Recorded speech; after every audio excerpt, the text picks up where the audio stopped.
जय संतोषी माता। जो भक्त सच्चे मन से माता संतोषी का व्रत करते हैं उनके जीवन से दुख दरिद्रता और कष्ट समाप्त हो जाते हैं।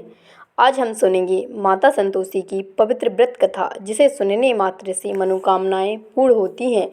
वीडियो को अंत तक जरूर देखें और कमेंट में लिखें जय संतोषी माता। प्राचीन समय की बात है। भगवान श्री गणेश के 2 पुत्र थे, शुभ और लाभ। एक दिन दोनों बालकों ने देखा कि सभी देवताओं की पूजा होती है, लेकिन उनकी कोई बहन नहीं है। उन्होंने भगवान गणेश से कहा, पिताश्री, हमारी भी एक बहन होनी चाहिए जिसकी पूजा संसार करे। अपने पुत्रों की इच्छा पूरी करने के लिए भगवान गणेश ने अपनी दिव्य शक्ति से एक तेजस्वी देवी को प्रकट किया। वह देवी थी माता संतोषी। देवताओं ने उनका स्वागत किया और आशीर्वाद दिया, जो भी भक्त संतोष और श्रद्धा से तुम्हारा व्रत करेगा उसके जीवन में सुख और शांति आएगी। तभी से माता का नाम पड़ा संतोषी माता, अर्थात संतोष देने वाली माता। एक नगर में एक वृद्ध महिला रहती थी। उसके 7 पुत्र थे। 6 पुत्र कमाते थे और 7वां पुत्र रामू बहुत सीधा और भोला था। 6 भाई अपनी पत्नियों के साथ सुखी जीवन जीते थे, लेकिन रामू की पत्नी सावित्री को घर में अपमान और तिरस्कार सहना पड़ता था। उसे बचा खुचा भोजन दिया जाता, कठिन काम करवाया जाता। सास और जेठानियाँ हमेशा उसे ताने देती। एक दिन रामू ने अपनी पत्नी की हालत देखी। उसका हृदय दुख से भर गया। उसने कहा, मैं विदेश जाकर धन कमाऊंगा और तुम्हें इस दुख से मुक्त करूंगा। सावित्री ने आंसुओं के साथ विदा किया। रामू परदेश चला गया।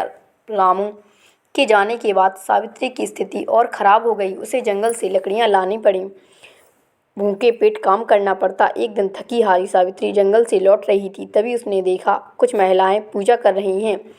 सावित्री ने पूछा, बहनों, आप किस देवी की पूजा कर रही हैं? महिलाओं ने कहा, यह संतोषी माता का व्रत है। जो भी 16 शुक्रवार का यह व्रत करता है उसकी सभी मनोकामनाएं पूर्ण होती हैं।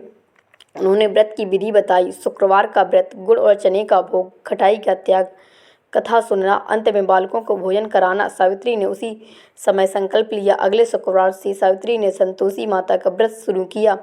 वह भूखी रहकर भी माता का नाम जपती। धीरे धीरे माता प्रसन्न हुई। उधर प्रदेश में रामू को अचानक व्यवहार में सफलता मिलने लगी। धन, सम्मान और सुख मिलने लगा।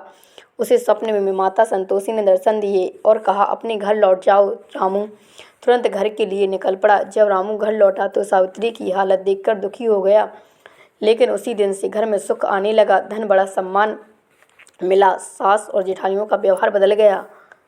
सावित्री ने 16 शुक्रवार पूरे किए और दापन करने का निश्चय किया। उसने बालकों को भोजन कराया, लेकिन जेठानियों ने ईर्ष्या में बालकों को खटाई खिला दी और व्रत भंग हो गया।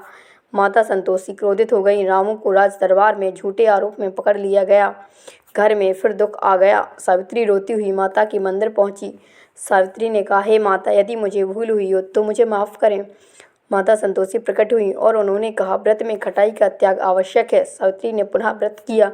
इस बार व्रत पूर्ण विधि से संपन्न हुआ। रामू निर्दोष सिद्ध हुआ। घर में सुख समृद्धि लौट आई।